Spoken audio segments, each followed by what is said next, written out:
He was 5 weeks old, and he was very small for his age. He was not this nice bright color. He was a very dingy orange. Dirty orange. Yeah, he fit in the palms of our hands, and he had very wounded feet. The breeder that had bred him illegally had taken a hammer and put him on the kitchen table at 3 weeks old and smashed his feet with a hammer and pulled his claws out with the pliers. And so when we got him, he still, at 5 weeks old, 2 weeks after it had been done, he still had open sores on his feet. And he was very dingy. He'd been locked in a bathroom 8 hours a day, wasn't being fed properly. So Zeus was lucky. We got him very early. Nico was not so fortunate. We got him when he was 2.5 months. And that poor boy, he ended up, he still had open sores at 2.5 months from that declawing incidents. He was just maimed. It was terrible. When we got these guys, we fully intended on opening a sanctuary, and we had big dreams of saving the world, and we were going to start with these 2 tigers. These were going to be the boys. These were going to be... They are the boys. They are the boys. They were going to be the ones who started it all. But unfortunately for us, we didn't realize how much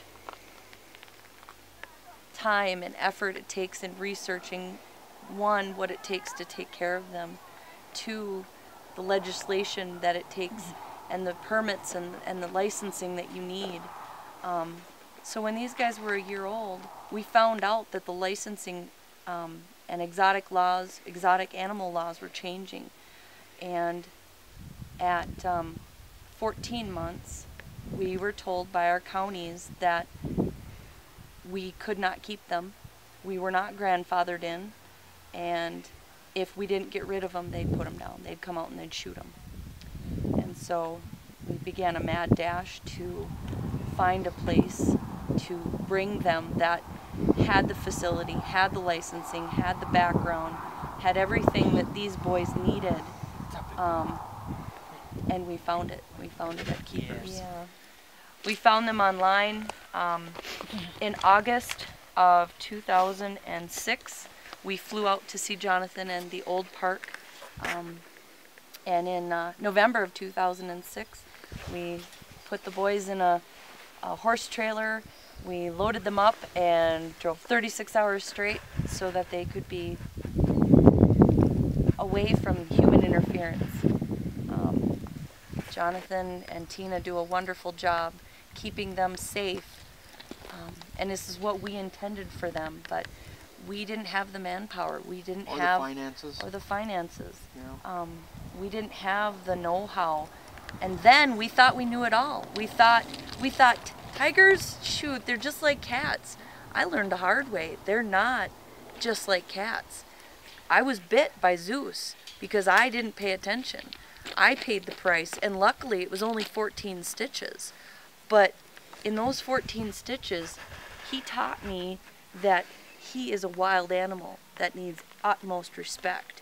And these animals, you can have the best of intentions and hurt them. They don't deserve to be in cages. They deserve to be in the wild, but they don't deserve to be in backyard pens and horse carriages and crates and travel trailers, and they deserve wide open spaces. They deserve people who know what they're doing, but they deserve to be loved and respected, especially respected.